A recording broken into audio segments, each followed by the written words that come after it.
What up? Matt Clark here at the new Matt Clark. How are each and every one of you doing today? I'm doing great. Just a video about my first parole. Stay tuned. It should be a great video. I need the fees, don't forget the money, man.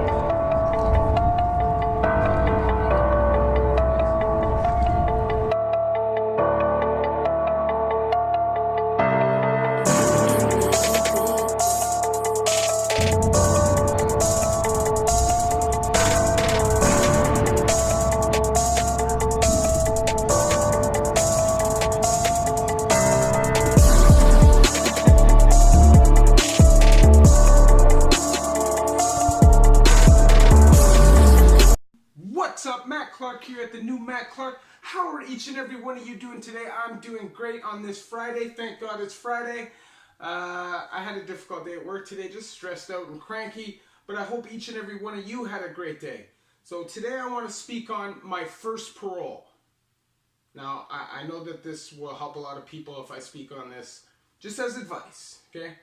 My first parole, I got accelerated parole. Now, I don't know if this is in existence anymore, but back then it was 1/6 of your time or 6 months, whichever one was longer. If you were on non-violent charges, most likely, if your first offense, you would get accelerated parole. So that's what I got. Now, after 6 months, they let me out. I went to a halfway house. I was at this halfway house called Bunton Lodge.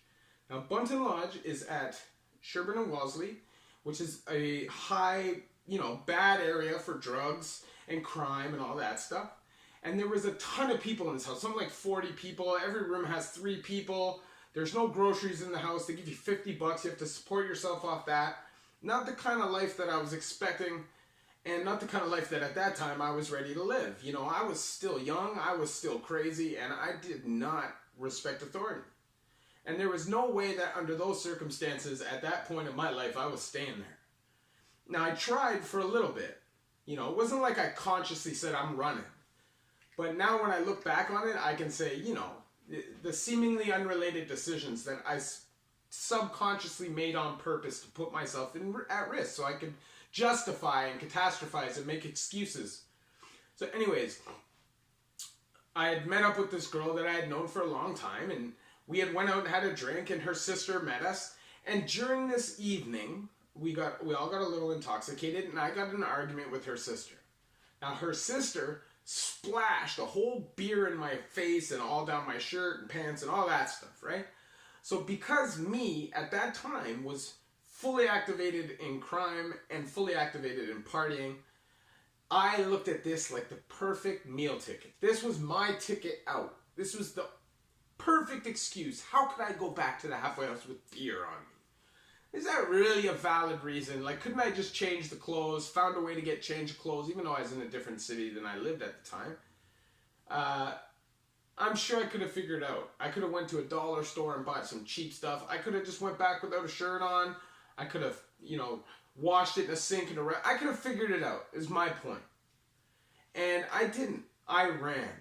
Now, when you go on the run, especially on parole, Rope Squad is going to be looking for you everywhere that you have had mail come from, everybody that's on your phone pin list, so you'll never be able to rest. They're always going to be looking for you, right?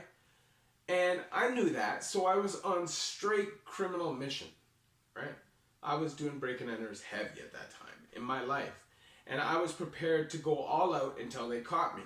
And that's what happened. I ended up getting caught, because when you're doing break and enters into houses, it's in the daytime, it's high risk. And York Regional Police do not mess around with that. They'll come with tactical, SWAT, helicopters, and you will get messed up. Okay, that's not something that they approve of. And, I ended up getting arrested, right? Of course, right? Because when you're doing crime, not for opportunity, but for greed, you always get caught. And there's some people that have to do crime to survive, and they can get away with it for a certain amount of time. But as soon as you get greedy, you get caught, and that was always my problem. So I got caught. Obviously, it was like 30 days. They caught me red-handed in the middle of a crime, and I got taken to Newmarket Court, and eventually sent to Lindsay Jail.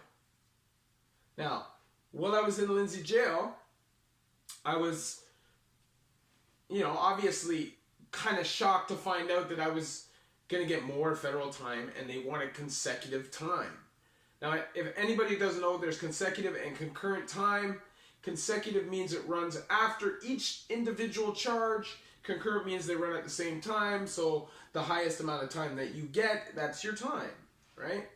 But no, they wanted consecutive 3 to 5 years if I pled. So I pled. I ended up getting 3 years consecutive, turned my 27-month sentence into something like 5 years, 6 months, 1 day. 5 years, 6 months, and 1 day for 2 break and enters is big time in Canada, okay? And at the time, I was not expecting to get that kind of time, Like, I'd been doing beanies for a long time. I had a bad record for it, but I had always gotten slaps on the wrist. And even though I got a federal sentence the first break and enter that I was, like, originally on doing the time for, it was a much more lucrative break and enter, and the situation was just different. But I never really knew that they were going to slam me the way that they did. And this totally changed everything for me, okay? Now, I started my, reclassification. So I went back to Fembrook, which was my mother institution. And I was there, 8 months. I got caught with weed. I got charged with trafficking in a federal institution because the CO saw me smell it and pass it, even though they never saw that it was passed to me first and I smelled it. They just saw when I smelled it and passed it, okay? So when they come rushing in, and the guy literally sticks it in his pocket. He doesn't try to eat it. He just sticks it in his pocket. He has another joint in his pocket, and I ended up getting charged for trafficking in a federal institution. Now, I was in segregation for 3 months. Now, seg in that place was not bad. At the time, smoking was still in the penitentiary. We got 3 smoke breaks a day in seg. My TV, my stereo, an hour yard. The food was great because they didn't have line food at the time. So the food that you got was the food that they were feeding and selling to the cops in the cafeteria. So it was always quality food. So, seg really wasn't that bad there. But I spent 3 months in there for 1 joint. Ended up pleading down, getting another 90 days consecutive for 1 joint. I spent 3 months in seg. My score got bumped to 25.5. And I got shipped to Joyceville in the end of 2006. Now, at that time, Joyceville was gladiator school. At that time, Joyceville was a place that the faint of heart weren't ready for. There was people getting stabbed every week. And all of this because I decided to run when I was on parole. Now, when you're on parole, you really get overwhelmed and stressed. It really can become quite difficult to cope with. Your parole officer's breathing down your neck. You have to report here, there, all over. It's like a full-time job, especially if you're not working, because if you're not working, they run you around even more. And it's a challenge. It's something that you have to cope with, though, because if not, the revolving door policy will wrap you up. And that is the intent.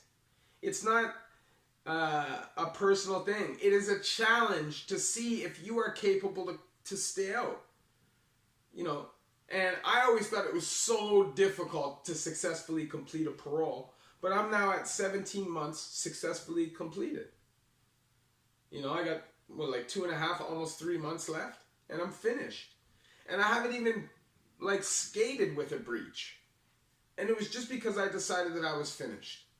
And that's what everybody needs to decide to do, because at the end of the day, nobody's truly built for this life forever. If you go look around at the people that have been doing this forever, they're washed up, man. They're tired. They're unhappy.